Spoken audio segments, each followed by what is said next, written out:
విజయవాడ కనకదుర్గమ్మకు కనకపు కాంతులద్దే ప్రయత్నాలు మొదలయ్యాయి. గర్భగుడికి సంపూర్ణ బంగారు తాపడం కోసం అధికారులు ప్రతిపాదనలు సిద్ధం చేశారు. తిరుమల శ్రీ వెంకటేశ్వర స్వామి ఆలయం తరహాలో దుర్గగుడిని కూడా బంగారు తీర్థంగా తీర్చిదిద్దాలన్న లక్ష్యంతో కూటమి ప్రభుత్వం ముందుకు సాగుతోంది.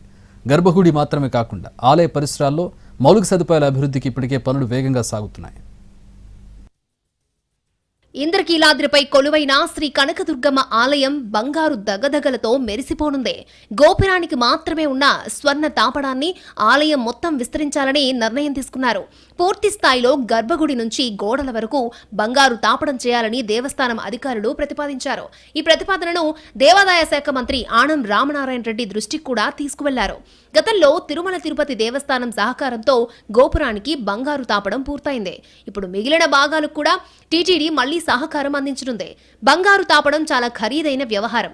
కోట్లాది రూపాయల నిధులు అవసరం. టీటీడీతో పాటు దాతల సహకారం తీసుకునేందుకు కూడా ప్రయత్నాలు జరుగుతున్నాయి. టీటీడీ ఇప్పటికే బ్యాలెన్స్ పనుల కోసం ప్రణాళికలు సిద్ధం చేస్తోంది. అమ్మవారి ఆలయానికి సంపూర్ణ స్వర్ణ తాపడం కార్యక్రమాన్ని త్వరితగతిన పూర్తి చేస్తాము అంటున్నారు అధికారులు.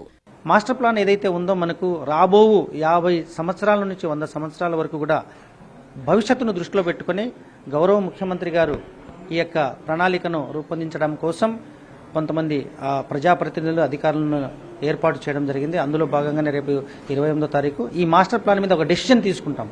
కనకదుర్గ ఆలయ అభివృద్ధిలో మరొక ముందడుగు పడింది. ఏటా 2 కోట్ల మందికి పైగా భక్తులు దర్శించే ఈ పుణ్యక్షేత్రాన్ని అభివృద్ధి చేసేందుకు ఏపీ సర్కార్ మాస్టర్ ప్లాన్ సిద్ధం చేసింది. ఇప్పటికే ఎలివేటర్ క్యూ కాంప్లెక్స్, అన్నదాన భవనం, లడ్డూ తయారీ కేంద్రం, టన్నెల్ షెడ్లు లాంటి పలు నిర్మాణాల పనులు శరవేగంగా సాగుతున్నాయి. ముఖ్యంగా 27 కోట్లతో నిర్మిస్తున్న లడ్డూ పోటు భవనం దసరా నాటికి పూర్తి చేయాలని అధికారులు లక్ష్యంగా పెట్టుకున్నారు. మరోవైపు మల్లేశ్వర స్వామి ఆలయ అభివృద్ధిలో భాగంగా నవగ్రహ మండపం పూర్తయింది. ప్రదక్షిణ మార్గంలో భద్రత కోసం స్టీల్ ఫ్రేములు, క్యూలైన్లలో తాగునీరు, మరుగుదొడ్లు వంటి సదుపాయాలు ఏర్పాటు చేస్తున్నారు. దసరా నాటికి అన్ని పనులు పూర్తి చేయాలని దేవస్థానం అధికారులు కృషి చేస్తున్నారు.